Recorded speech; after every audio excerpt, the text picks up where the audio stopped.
Shalom semua. Kembali lagi di Elspa. ya.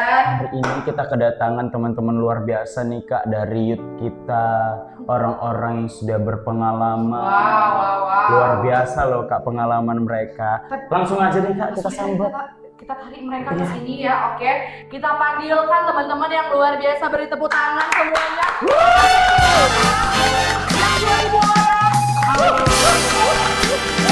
Selamat datang. Kami silakan Selamat Ibu. datang. Selamat datang Bapak.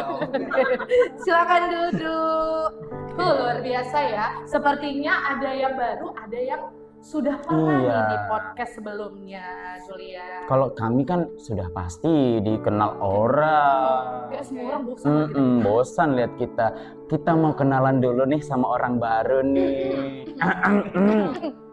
08. Oke, gitu. Ini editor. Dari Oke, Kakak Mbak. Cantik dulu. Iya, Oke. harus. Shalom semuanya. Shalom. Nama aku Lydia Gabriela Simanjuntak. Halo kali dia.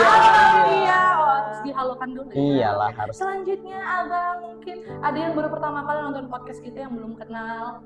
Coba diperkenalkan dulu Abang. Halo semuanya, kenalin David. Hai Bang Hai, David. David lagi. Oke, mungkin hari ini kita akan bahas apa? Hari ini tuh kita topiknya sangat dalam, sangat deep, sangat vertikal ke Tuhan, luar biasa banget ini. Wow. Haleluya. Jadi hari ini kita mau bahas tentang esensi sebagai penyembah yang benar atau seorang true worshippers. Jadi sebenarnya apa sih tujuan kami angkat tema ini? Apa sih tujuan kami angkat topik ini? Tujuannya angkat ini adalah kami itu rindu melihat setiap generasi muda nih Bang, Kak. Apalagi khususnya di youth kita nih, rindu untuk lebih dalam menyembah Tuhan, lebih rindu untuk menyembah Tuhan, lebih mengenal cara penyembahan kita untuk Tuhan. Untuk lebih dalam kita bahas nih, baiknya langsung kita tanya aja ya kan Kak ya. Menurut abang kakak sekalian nih, abang dulu deh. Oke. Apa nih Bang definisi seorang penyembah yang benar itu Bang? Oke. Untuk mengawali ini kita boleh buka Alkitab dulu ya Bang, supaya semua dasarnya firman Tuhan. Yaitu di Yohanes pasal 4 ayatnya yang ke-23. Yohanes 4 ayat 23. Di sini dikatakan, tetapi saatnya akan datang dan sudah tiba sekarang bahwa penyembah-penyembah benar akan menyembah Bapa dalam roh dan kebenaran. Sebab Bapa menghendaki penyembah-penyembah demikian. Nah, di sini dikatakan menyembah Bapa dalam roh dan kebenaran ini kayaknya sudah sering kita dengar ya. Cuman apakah kita bisa memahaminya? Ada yang bilang, oh menyembah Bapa dalam roh dan kebenaran itu artinya berbahasa roh gitu kan. Menyembah roh berbahasa roh. Nah, tapi sebenarnya kalau kita menggali ayat ini berbicara tentang perempuan Samaria dan Tuhan Yesus yang pada waktu itu mereka berdiskusi di satu sumur dan kemudian terjadi perbincangan dan perempuan ini bilang, kami menyembah Bapa di gunung ini, tapi kalian menyembah Bapa itu di Yerusalem. Jadi waktu itu ada konteks orang Samaria itu, mereka itu kalau beribadah itu di satu gunung.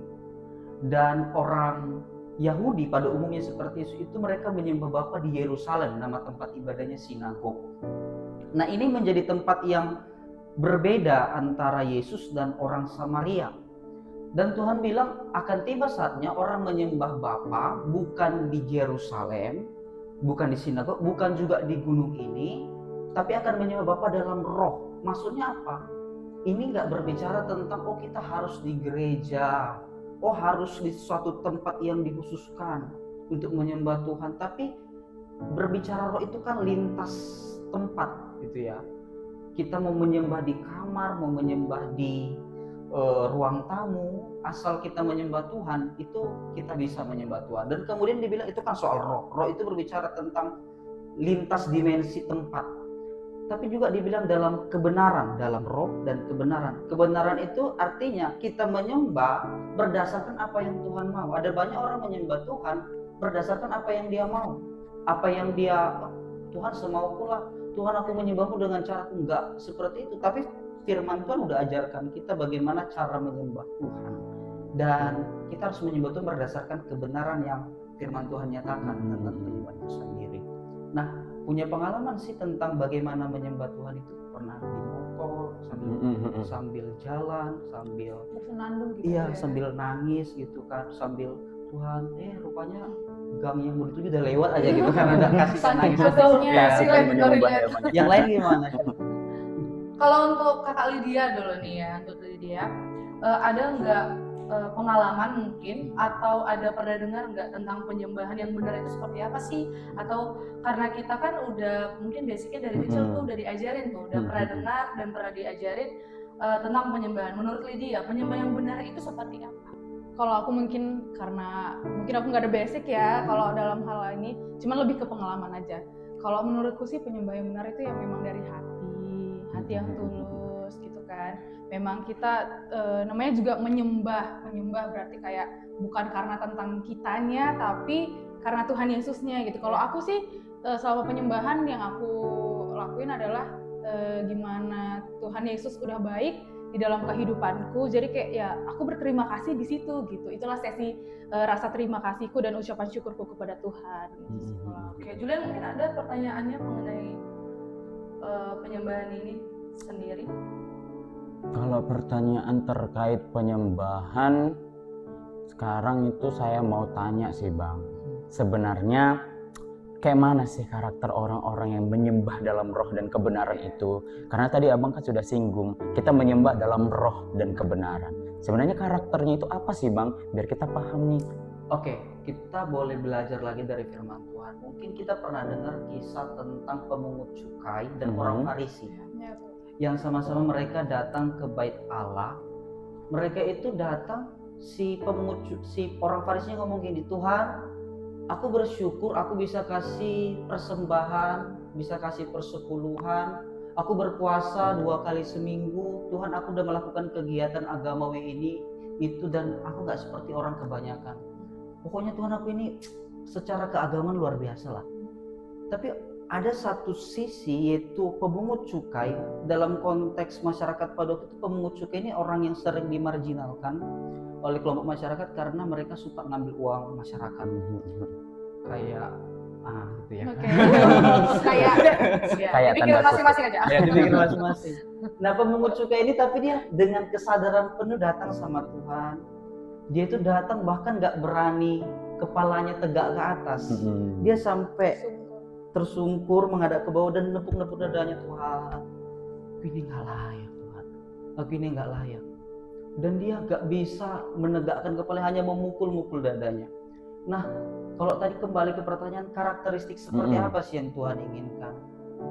Boleh gak kita waktu datang ke gereja itu gak usah nilai orang pakai baju apa isu ya tuh baju ini Baru kaya murahan. tuh kebayanya. Iya gitu. Iya nih, punya pun lebih mahal. Bisa nggak sih kita nggak ngelihat apa yang orang pakai, apa yang orang lain penting. Tuhan Yesus. Tuhan Yesus. Misalnya gitu kan. Tahu nggak gitu. Agak shock ya. Tahu nggak? Gosip. Nah ini kritik kepada gereja hari-hari Betul ini. betul ya. betul Bang. Gereja itu hari-hari ini udah sulit untuk dikatakan datang ke gereja itu punya maksud untuk menyembah. Lebih banyak orang Iya sih. mempamerin pakaian mungkin yang dia bukan nggak boleh pakai baju yang bagus ya, tapi memang alangkah pentingnya motivasi untuk beribadah. Yes. Itu sih karakteristik penyembahan Bang yang mungkin boleh kita pelajari.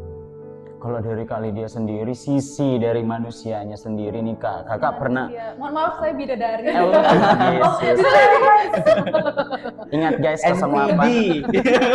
Ini ada lagunya tuh nanti.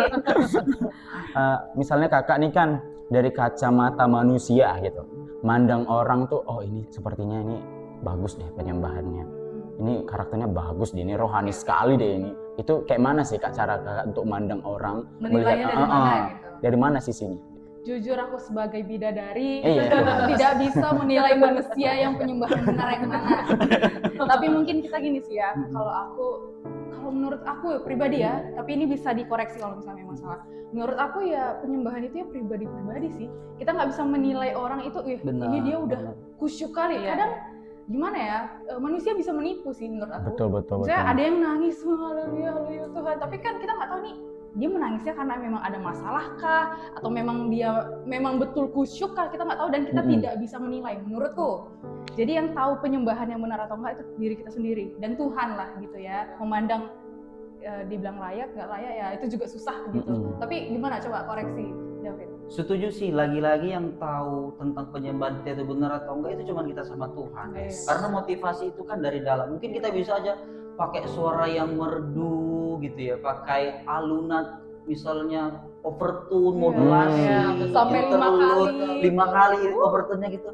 Tapi apakah itu penyembahan yang benar? Nyanyinya mungkin benar. Cuman penyembahannya sekali lagi yang tahu Tuhan. Karena penyembahan itu sikap hati. Bukan tentang genre lagu. Betul. Dan kadang kita mendengar ada misalnya penyembahan yang kata-katanya berurut yang bagus gitu. Tapi kadang aku mendengar hanya misalnya orang sebelah aku menyembah hanya bilang terima kasih Tuhan, terima kasih itu akan diulang-ulang. Aku juga kena, padahal sesederhana itu kalimat itu. Hanya mengucap syukur, bilang terima kasih, terima kasih, terima kasih.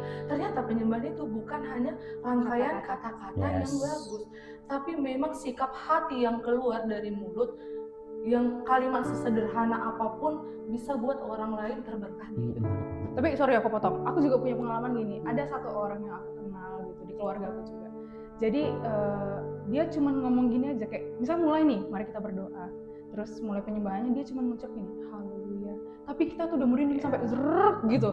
Kayak memang luar biasa gitu loh. Cuman kita kan nggak tahu ya, memang orang pakai setiap manusia tuh beda-beda lah gitu. Itu juga salah satu pengalaman yang ini sih. Aku ada cerita juga tentang itu Kak. Dia ini wanita Katolik ya. Kita sama-sama tahu orang Katolik itu kan kalau nyanyi itu nggak kayak kita orang Pentakosta pada umumnya. Mereka itu pasti sangat hening, sangat sakral. Tapi satu kali dia nggak tahu kenapa dia ambil gitar di kamarnya. Dia nyanyi satu pujian haleluya 12 kali. Dan dia nggak tahu chord gitar, dia taunya cuma chord G-nya aja. Dia nyanyi haleluya, haleluya. Dia nyanyi sepanjang lagu, tapi dia rasanya makin lama hatinya semakin dibawa sama Tuhan untuk lebih dalam menyembah lagi. Sampai akhirnya dalam penyembahan ini tahu nggak? Dia itu sampai menerima karunia berbahasa roh. Padahal dia orang Katolik.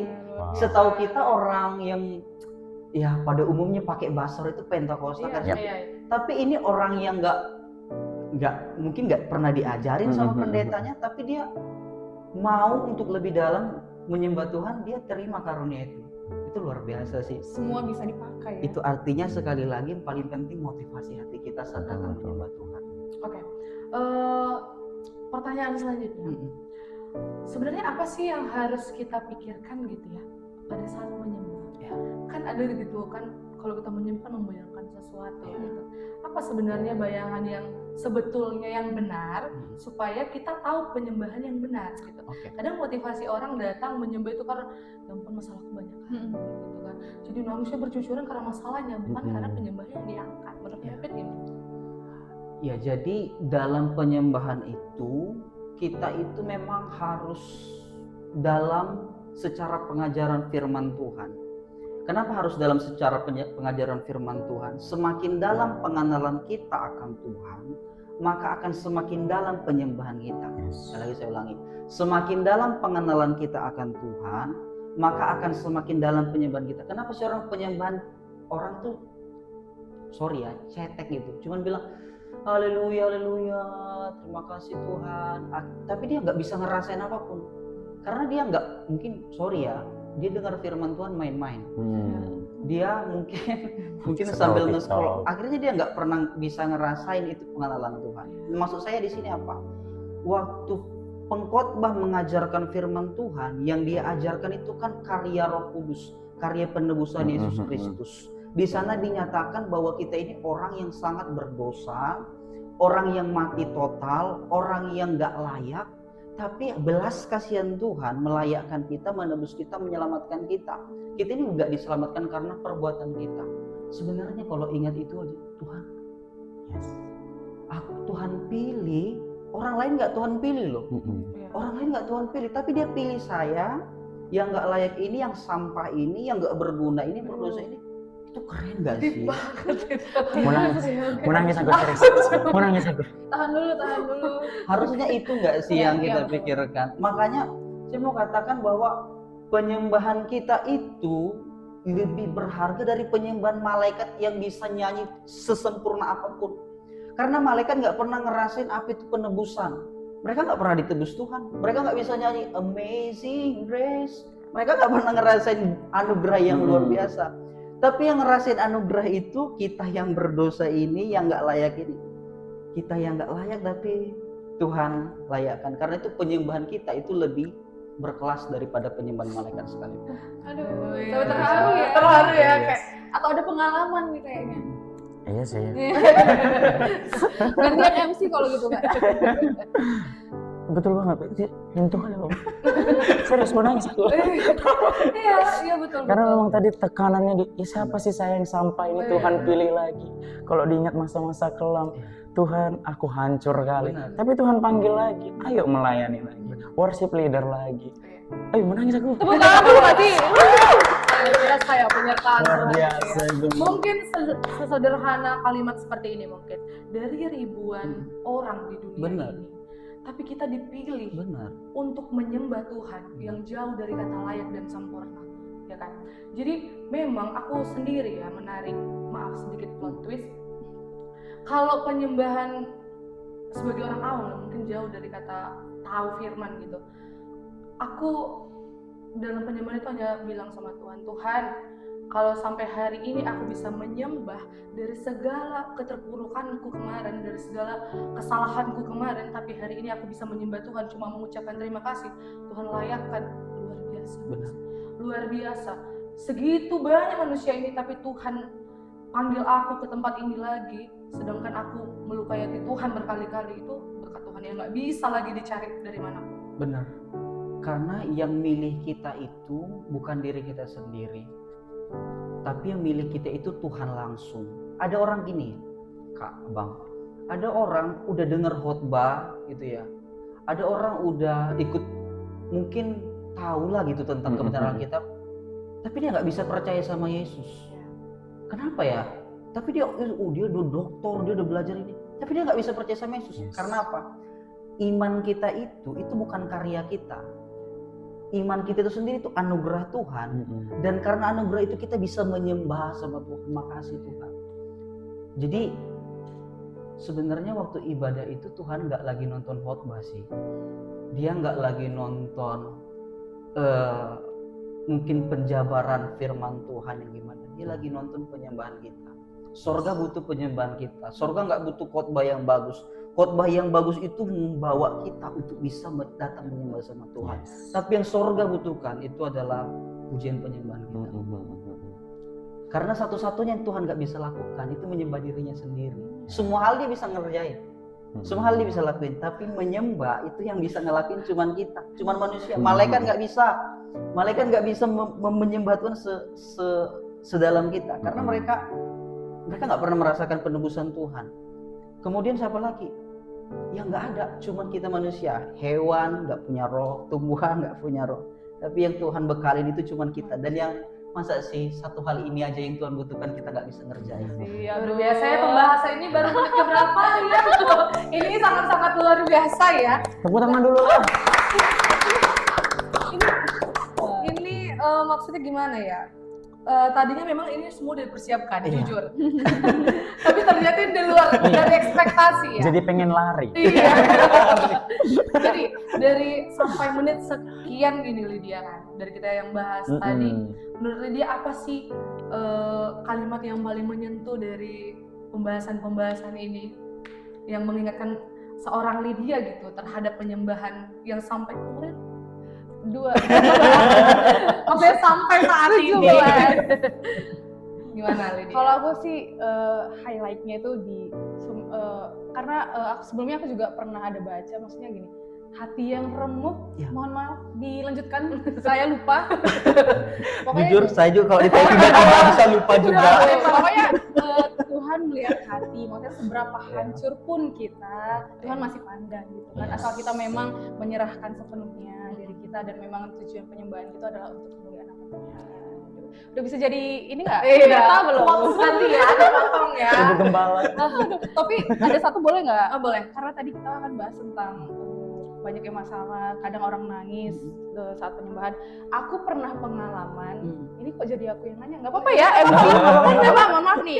Ini podcast untuk kita semua. Oke, oke. Tidak ada MC di sini. Oke, boleh.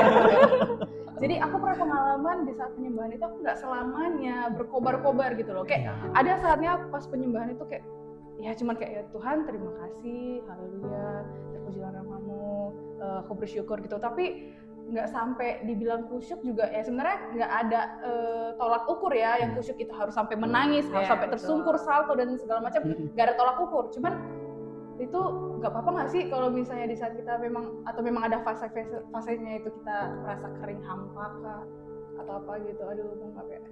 Bener sih, jadi dalam fase-fase yang seperti itu kita tuh sering ngerasain kok kayaknya nggak seberkobar cinta mula-mula yang dulu ya kan, cinta mula-mula yang waduh dulu mungkin sering baca firman gitu, sering angkat pujian, cinta mula-mula sama Tuhan gitu ya. Nah dalam hal seperti ini maka pengajaran firman itu menjadi hal yang penting. Kenapa? Karena firman Tuhan akan terus membakar hati kita untuk menyembah Tuhan, untuk mengerti karya penebusan Tuhan, untuk mengerti betapa berdosanya kita, dan itu membuat kita jadi orang yang terus on fire dalam penyembahan kita. Jadi memang harus kita akui sebagai manusia, apalagi mungkin kita sering ada rayon, ada bistor, aduh kebanyakan gitu ya. Sebenarnya. Iya sebenarnya gitu, dan itu buat kita mungkin jadi jemu atau gimana, tapi sebenarnya itu bisa diatasin dengan kita tuh ayo dalam mendengarkan firman Tuhan sungguh-sungguh. Jadi firman Tuhan dan pujian penyembahan itu sebenarnya bukan hal yang harus mana nih lebih penting, penyembahan atau enggak, dia saling menopang. Karena kita bisa menyembah itu karena kita udah dengar firman. Dan orang nggak bisa menyembah kalau dia nggak dengar firman. Tapi orang udah dengar firman tapi nggak menyembah, lucu juga. Karena orang yang sudah dengar firman udah ngerasain Tuhan itu baik banget ya, itu bawa dia kepada penyembahan, bilang say thanks to God. Sebenarnya penyembahan itu sederhana, bilang makasih ya Tuhan. Sesederhana Ucapan syukur ya. Oke, mengingat waktu kita sudah dikode-kode nih sama Bapak Rian di belakang untuk pertanyaan penutup mungkin ya, yang relate sama pemuda mungkin, yang punya pasangan. Yang punya pasangan, ini bukan untuk yang jomblo Bang. Yang punya pasangan mungkin di luar dari kita gitu, di luar dari kita, maksudnya gerejanya berbeda sama gereja gitu, berbeda gereja. Jadi pertanyaannya, kadang kan pasangan bertanya gitu karena nggak tahu gitu apa itu penyembahan. Dan ada yang nanya, kenapa sih kalian bisa nangis? Apa sih yang ditangisi gitu? Apakah masalah kalian? Tapi kalau didengar cuma bilang terima kasih tapi menangis. Apa yang membuat menangis? Itu menjawabnya gimana, Pit? Iya. Menangis kan sekali lagi seperti Kak Esra tadi. Waktu kita menyembah, kita itu ingat apa sih? Ya waktu kita menyembah itu yang kita ingat itu bukan masalah kita, bukan tentang aduh miskin banget aku, enggak gitu ya. Susahnya aku. Aduh susahnya aku. Itu enggak penyembahan. Tapi yang kita ingat, Tuhan itu mau mati buat kita yang enggak layak ini. Maka orang yang sekalipun dalam keadaan lahiriahnya dia serba kekurangan, mungkin dia dia orang miskin. Tapi kayak yang sering juga aku dengar dari Bang Julian, bahkan sekalipun dalam api kita tuh menyembah Tuhan. Coba tuh jelasin Bang yang di bagian situnya itu gimana maksudnya? Ini ke experience lagi. Iya, karena memang ada titik-titik, ada titik-titik manusia memang yang lagi di titik terendah sekalipun. Aku udah ngerasain itu. Titik sehancur-hancurnya aku, semua orang ninggalin aku, semua orang jauh dariku. Aku cuma punya Tuhan. Tapi aku nggak bilang Tuhan tolong aku, enggak. Aku cuma bilang Tuhan makasih atas waktumu, aku masih ada kesempatan untuk menyembah Tuhan. Makanya dibilang dalam api pun, itu bukan berarti kita di dalam api, tapi dalam keadaan apapun kita tetap mau menyembah Tuhan sih Bang. Itu sih.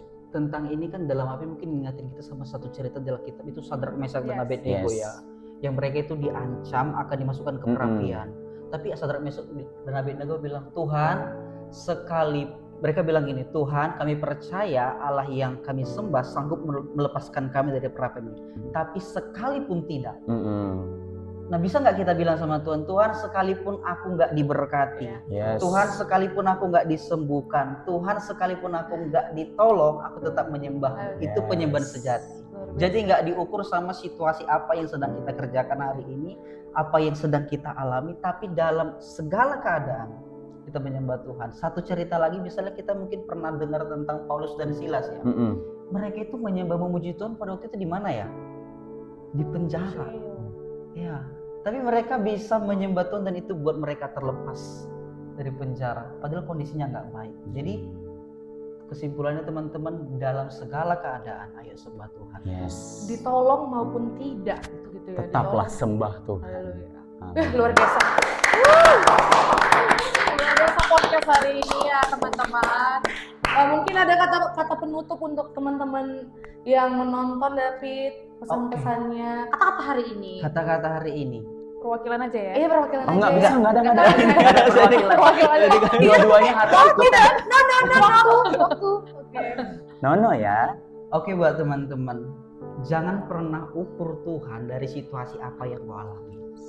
Jangan ukur kebaikannya dari apa yang kau alami hari ini. Sebab dia udah terlalu baik samamu, dia memberikan samamu hal yang gak pernah bisa diterima oleh orang kebanyakan, mahkota kehidupan, keselamatan. Orang kaya gak bisa beli itu, tapi dia kasih itu samamu karena kau berharga di matanya. Gak peduli apa latar belakangmu, status sosialmu, dia sayang sama. Amin. Itu sih. Dari Kakak Lydia mungkin singkat aja. 5 kata. Singkat saja. Enggak, kalau aku sih apa ya, aku pernah denger ini dari mama juga sih. Mama terima kasih. Dia ngomong gini, tetaplah berdoa, tetaplah menyembah, tetaplah berharap sekalipun keadaan tidak memungkinkan untuk berserah. Ya. Gitu. Haleluya. Oke teman-teman, luar biasa hari ini. Terima kasih untuk Lydia dan David sudah mau berbincang-bincang, berbagi ilmu gitu ya sama teman-teman yang ada di rumah, terkhusus untuk kami berdua nih yang luar biasa ya. Oke, kita mungkin sebelumnya mau berdoa dan mengangkat satu penyembahan. Teman-teman yang di belakang layar boleh kesini teman-teman. Ayo teman-teman. Ayo kita sama-sama Ayo. menyembah Tuhan dan nanti minta untuk berdoa, kita saling bergandengan tangan Boleh, ya boleh, teman-teman. Biar Ayo, tim. melalui Tanpa podcast kalian. ini banyak jiwa-jiwa yang terberkati. Amin. Luar biasa. Sini Kakak Yopa. Mau berdiri atau duduk? Oke, berdiri. Oke. Ayo. Haleluya. Menyembahmu Tuhan dan Rajaku, memujimu Yesus kekasih jiwaku, mengikutimu seumur hidupku, di hadiratmu bahagiaku penuh menyembahmu Tuhan dan Rajaku, memujimu Yesus kekasih jiwaku, mengikutimu seumur hidupku, di hadiratku bahagiaku penuh. Tuhan, kami sadar bahwa kami orang yang gak pernah layak untuk menghadap hadirat-Mu. Tapi karena kemurahan-Mu, karena kasih-Mu, Engkau rela mati bagi kami di kayu salib. Tuhan, siapalah kami orang-orang yang berdosa. Tapi karena kebaikan-Mu Tuhan, belas kasihan-Mu melayakkan kami. Tuhan, doa kami hari ini, ajarkan kami menjadi penyembah-penyembah-Mu di akhir zaman. Tuhan, kami gak mau menjual Yesus demi apapun. Mungkin hari-hari ini ada banyak masalah pergumulan yang kami alamin, yang menggoda kami untuk melakukan hal-hal yang jahat. Tapi Tuhan, kami tetap mau menunggu pertolongan yang datangnya daripada Tuhan, yang kami percaya sanggup untuk menghibur kami. Terima kasih Tuhan, biarlah setiap teman-teman kami yang hari ini menonton podcast boleh terberkati dengan acara ini, dan mereka dapat menyembah Tuhan dalam keseharian mereka. Ini yang menjadi pujian kami bagi Tuhan. Terima kasih Tuhan, di dalam nama Tuhan Yesus. Haleluya. Amin. Amin. Sebelum menutup, kita bilang L-spot gitu dulu Oke, ya. gimana? L-spot. Oke, gitu. Oke. Kita bilangnya sampai jumpa di L-spot. Oke. Oke. Satu, dua. Sampai jumpa di L-spot.